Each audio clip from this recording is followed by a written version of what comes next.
السلام علیکم ورحمۃ اللہ وبرکاتہ۔ اعوذ باللہ من الشیطان الرجیم، بسم اللہ الرحمن الرحیم۔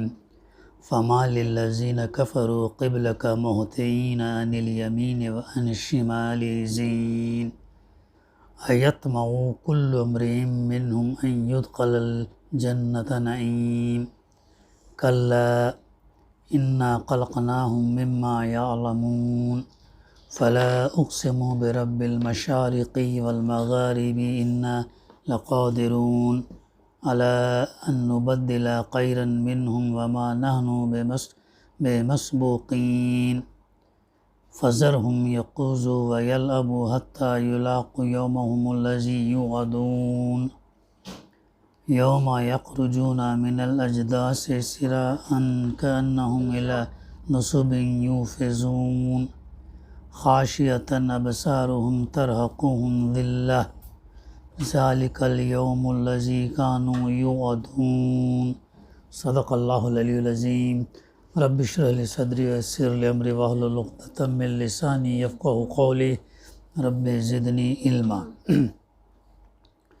بس اے نبی صلی اللہ علیہ وسلم، کیا بات ہے کہ یہ منکرین یعنی انکار کرنے والے دائیں اور بائیں سے گروہ در گروہ تمہاری طرف دوڑے چلے آ رہے ہیں۔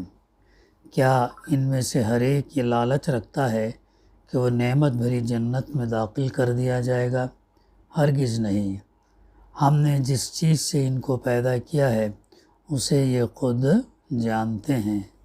بس نہیں، میں قسم کھاتا ہوں مشرقوں اور مغربوں کے مالک کی، ہم اس پر قادر ہیں کہ ان کی جگہ ان سے بہتر لوگ لے آئیں، اور کوئی ہم سے بازی لے جانے والا نہیں ہے، لہٰذا انہیں اپنی بیہودہ باتوں اور اپنے کھیل میں پڑا رہنے دو، یہاں تک کہ یہ اپنے اس دن کو پہنچ جائیں جس کا ان سے وعدہ کیا جا رہا ہے۔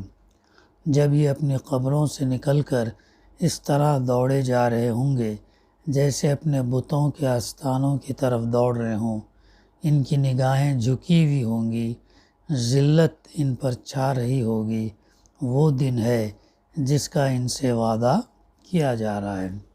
سورہ المعارج آیت نمبر 36 سے آیت نمبر 44 تک اختتامی آیات ہیں، جس کی تلاوت اور اس کی ترجمانی ابھی ہم نے سماعت کی۔ گزشتہ ہمارے اس سلسلے میں گزشتہ جو بات آئی اس میں یہ بتایا گیا کہ جو اللہ کے رسول صلی اللہ علیہ وسلم کی دعوت اور تبلیغ اور قرآن کی آواز سن کر مذاق اڑانے اور آوازیں کسنے کے لیے یعنی یہ لوگ چاروں طرف سے دوڑ پڑتے تھے۔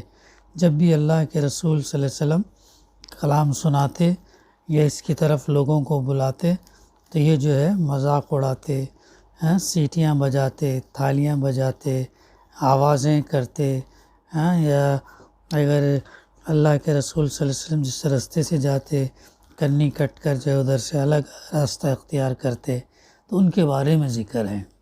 یہ جو انکار کرنے والے ہیں یہ دائیں اور بائیں سے گروہ در گروہ تمہاری طرف دوڑے چلے آ رہے ہیں، یعنی اس ایسی مخالفت تھی یہ سن کر بھی نہیں دیتے تھے، چین سے سنتے بھی نہیں تھے بلکہ مذاق اڑاتے تھے اور جو ہے کوشش کرتے تھے کہ آپ کی آواز دب جائے۔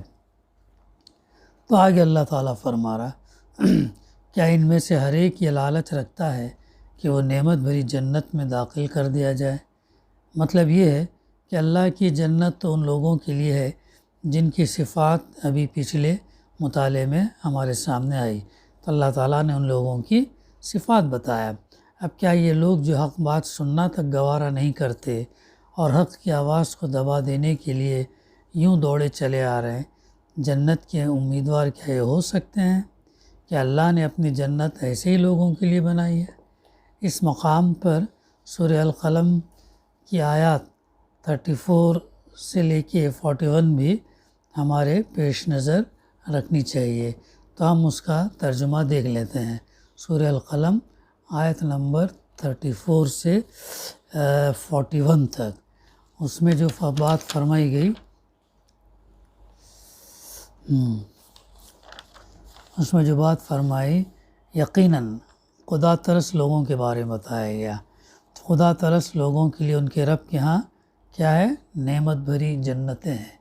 جو اللہ کا قرب حاصل کرتے ہیں، ہاں اس کی اطاعت اور فرما برداری کرتے ہیں، ان کے لیے اللہ تعالیٰ مختلف مقامات پر نعمت بھری جنتوں کا وعدہ کیا۔ یہاں پر ہم سورہ القلم میں جو آیت نمبر 34 سے ہم دیکھ رہے ہیں، متقی لوگوں، اللہ سے ڈرنے والے، خدا ترس لوگوں، ان کے لیے نام اللہ تعالیٰ نے رکھا ہے۔ کیا ہم فرما برداروں کا حال مجرموں کا سا کر دیں؟ اللہ کے ہاں تو انصاف ہے۔ اللہ تعالیٰ کیا فرما بردار لوگ جو دنیا میں زندگی گزارے ان کا اور مجرم کا دونوں کا یکساں کر دے؟ تم لوگوں کو کیا ہو گیا ہے؟ تم کیسے حکم لگاتے ہو؟ کیسے تم فیصلے کرتے ہو؟ کیسا تم سمجھتے ہو؟ کیا اتنی بات تم کو سمجھ میں نہیں آتی؟ کیا تمہارے پاس کوئی کتاب ہے جس میں تم یہ پڑھتے ہو کہ تمہارے لیے ضرور وہاں وہی کچھ ہے جو تم اپنے لیے پسند کرتے ہو؟ یا پھر کیا تمہارے لیے روز قیامت تک ہم پر کچھ عہد و پیمان ثابت ہے کہ تمہیں وہی کچھ ملے گا جس کا تم حکم لگاؤ؟ ان سے پوچھو تم میں سے کون اس کا ضامن ہے، یا پھر ان کے ٹھہرائے ہوئے کچھ شریک ہیں جنہوں نے اس کا ذمہ لیا ہو؟ یہ بات ہے تو لائیں اپنے شریکوں کو اگر یہ سچے ہیں۔ 3 آیات کی ترجمانی ابھی ہم نے سورہ قلم میں اللہ تعالیٰ نے یہ بات یہاں پر فرمائی ہے، اور اس طریقے سے کفار مکہ کو ان کی اس بات کا جواب دیا گیا کہ آخرت اگر ہوئی بھی تو وہاں وہ اسی طرح مزے کریں گے جس طرح دنیا میں کر رہے ہیں، اور محمد صلی اللہ علیہ وسلم پر ایمان لانے والے اسی طرح خستہ حال رہیں گے جس طرح آج دنیا میں۔ یہ دراصل منکرین کا تصور تھا۔ وہ اپنے آپ کو اس بات کے زوم میں رہتے کہ جیسے اللہ نے ہم کو دنیا کے اندر اچھا رکھا، سرداری دی، مال دیا، اولاد دیا، اقتدار پاور دیا، ایسے ہی اللہ ہم کو وہاں پر رہے گا۔ تو اللہ تعالیٰ اس کا جواب جو ہم کو سورہ قلم آیت نمبر 34-41 کی ترجمانی سے بھی ہم نے سماعت کیا۔ پھر اللہ تعالیٰ آگے فرما رہے کلا ہرگز نہیں، انا خلقناہم مما یعلمون، ہرگز نہیں، ہم نے جس چیز سے ان کو پیدا کیا اسے یہ خود جانتے ہیں۔ یعنی اس مقام پر مفسر نے 2 معنی ہو سکتے ہیں کر کے تذکرہ کیا۔ مضمون سابق کے ساتھ اس کا تعلق مانا جائے تو مطلب یہ ہوگا کہ جس مادے سے یہ لوگ بنے ہیں اس کے لحاظ سے تو سب انسان یکساں ہیں۔ جس مادہ، خون اور دوسری چیزیں جو انسان کے اندر، وہ تمام چیزیں جو ہے وہ مادہ ایک جیسے وہ سب انسان کا یکساں ہیں۔ اگر وہ مادہ ہی انسان کے جنت میں جانے کا سبب ہو تو نیک اور بد، ظالم اور عادل، مجرم اور بے گناہ سب ہی کو جنت میں جانا چاہیے۔ اگر ایسا معاملہ ہے تو جس مادے سے انسان بنا ہے تو بغیر اس چیز کے تو سب جنت میں جانا چاہیے، لیکن معاملی عقل یہ فیصلہ کرنے کے لیے کافی ہے کہ جنت کا استحقاق انسان کے مادہ تخلیق کی بنا پر نہیں ہے۔ جنت میں جانے کا جو کنڈیشن ہے وہ صرف یعنی انسان جس مادے سے بنا اس کی بنا پر نہیں، بلکہ صرف اس کے اوصاف کے لحاظ سے پیدا ہو سکتا ہے۔ ایمان اور عمل صالح جو مطلوب ہے اس کے حساب سے جو ہے ہو سکتا ہے۔ اور اگر اس فقرے کو بات کے مضمون کی تمہید سے سمجھا جائے تو اس کا مطلب یہ ہے یہ لوگ اپنے آپ کو ہمارے عذاب سے محفوظ سمجھ رہے ہیں، اور جو شخص انہیں ہماری پکڑ سے ڈراتا ہے اس کا مذاق اڑاتے ہیں، یعنی اللہ کے رسول صلی اللہ علیہ وسلم کا، حالانکہ ہم ان کو دنیا میں بھی جب چاہیں عذاب دے سکتے ہیں اور موت کے بعد دوبارہ زندہ کر کے بھی جب چاہیں اٹھا سکتے ہیں۔ یہ خود جانتے ہیں کہ نطفے کی ایک حقیر سی بوند سے ان کی تخلیق کی ابتدا کر کے ہم نے ان کو چلتا پھرتا انسان بنایا ہے۔ کتنی بڑی بات ہے، حقیر نطفے سے انسان کی اللہ تعالیٰ نے تخلیق کی، پھر اسے ایک چلتا پھرتا انسان بنایا۔ اگر اپنی اس خلقت پر یہ غور کرتے تو انہیں کبھی یہ غلط فہمی لاحق نہ ہوتی کہ اب یہ ہماری گرفت سے باہر ہو گئے ہیں، یا ہم انہیں دوبارہ پیدا کرنے پر قادر نہیں ہیں۔ اگر یہ سوچتے غور کرتے تو یہ چیز انہیں سمجھ میں آتی۔ تو اسی لیے بار بار قرآن مجید جو ہے اپنے پڑھنے والوں سے یہ کہتا ہے کہ اس کے اوپر غور کرو، تدبر کرو، غور و فکر کرو، عقل سے کام لو، سوچو، بغیر سوچے سمجھے۔ ابھی رمضان ابھی گزرا، ہم کئی مرتبہ لوگوں نے پڑھا ہے، لیکن اسے سمجھ کر پڑھنا اس کی بڑی افضلیت ہے۔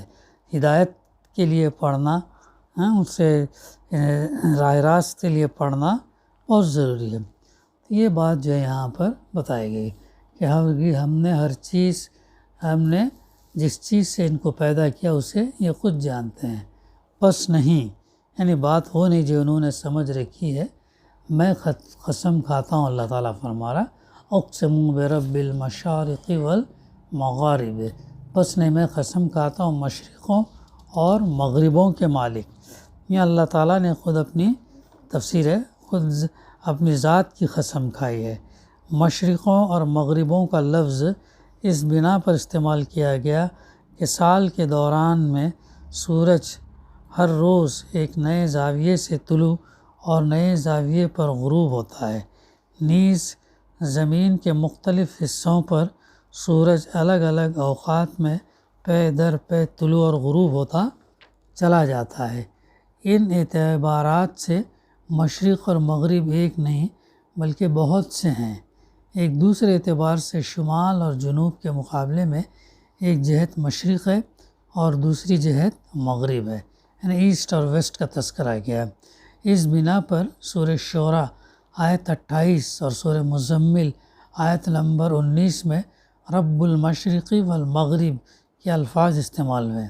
ایک اور لحاظ سے زمین کے 2 مشرق اور 2 مغرب ہیں، کیونکہ جب زمین کے ایک نصف کرے پر سورج غروب ہوتا تو دوسرے پر وہ طلوع ہوتا۔ اس بنا پر سورہ رحمان آیت 17 میں رب المشرقین و رب المغربین کے الفاظ استعمال فرمائے گئے۔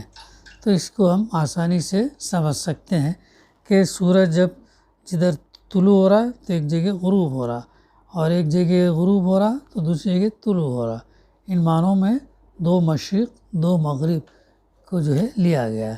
تو اللہ تعالیٰ اس کی قسم کھا کر فرما رہا ہے، میں قسم کھاتا ہوں مشرقوں اور مغربوں کے مالک کی، ہم اس پر قادر ہیں، یعنی اللہ اس پر قادر ہے ان کی جگہ ان سے بہتر لوگ لے آئیں، اور کوئی ہم سے بازی لے جانے والا نہیں ہے۔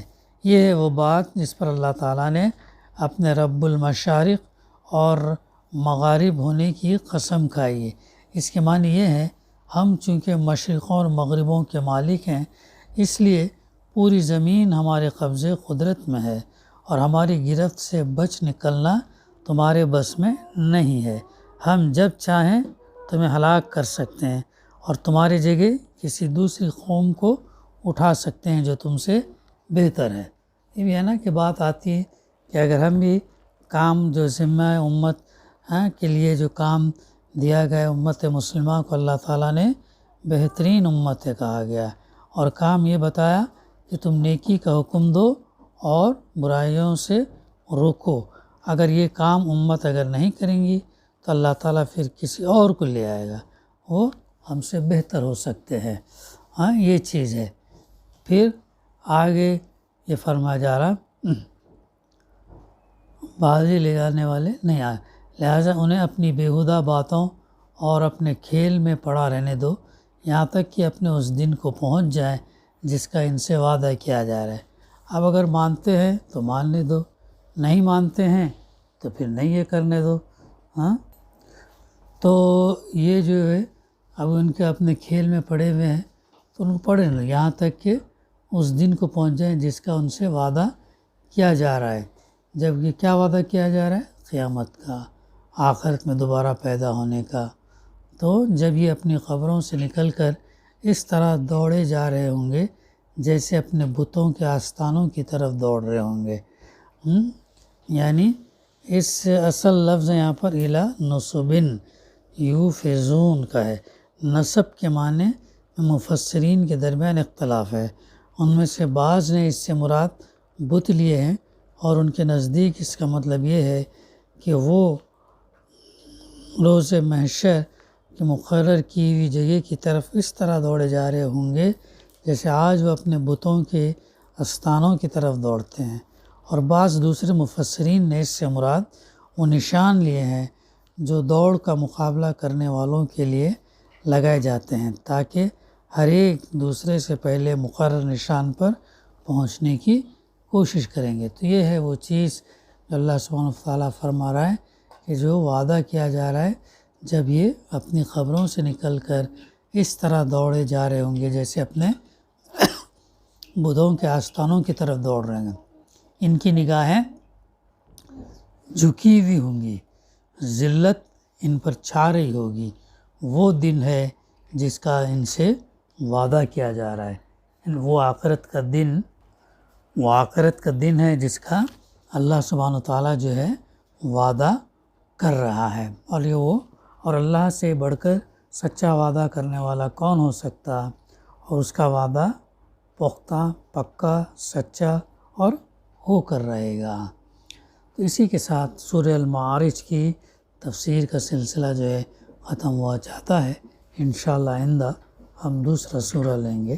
دعا ہے کہ اللہ سبحانہ وتعالی ہمیں قرآن مجید پر عمل کرنے کی توفیق عطا کرے۔